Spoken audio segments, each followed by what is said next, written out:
You try to ignore the ghosts of Adam and Eve that float behind the bar, as if no one ever showed them how to leave. You wager that after Eden they came here and stayed. Like all the ghosts that came after, they're beyond the reach of your help. So it's best to pretend you don't notice. Busy yourself cleaning the rim of a glass that collects dust faster than your hop-stained dishcloth can wipe it clean. Avert your eyes from futility and look around the room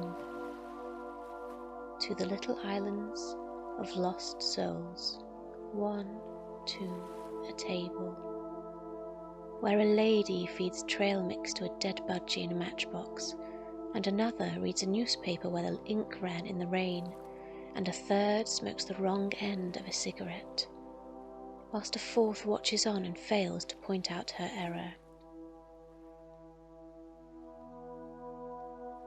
An old man sits at the bar and waits for God, says he wants to make a trade, a sentence in hell in exchange for his sons.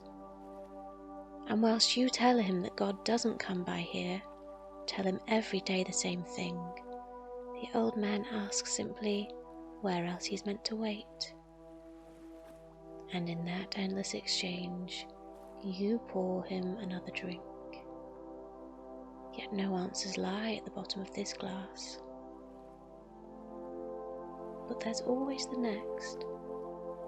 Or was it the last? And maybe he just missed it.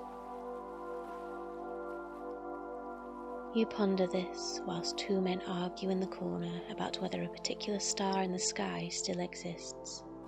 One points right at it through a greasy window and says, "Of course." The other says it means only at one point that it did.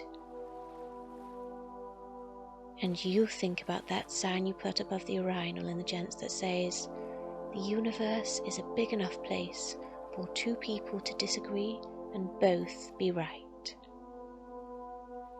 So you hope they need a piss soon, then they can figure it out. The rate at which they get through their pints suggests they might. And all the while, a fat man with an alcoholic nose shouts bloody murder at the bar, claims there's manifestations laughing at him in the beer foam, laughing at his plight. The fucking jackals, look there in the glass, you see? But you don't need to look in order to say that the head was clean when you poured it, but that what happens in the space across the bar is not your concern. It never has been. You wouldn't do it if it were.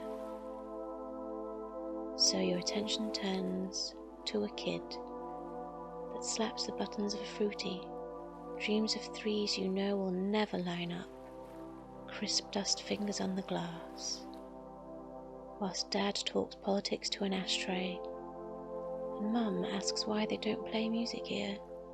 All she wants to do is dance, like she danced that night in Brighton. But you know better than most that the jukebox is a nihilist, gave up its career years before, so now you work the shift in silence, and the ghosts look on in guilt at what they started. You are the custodian of these islands.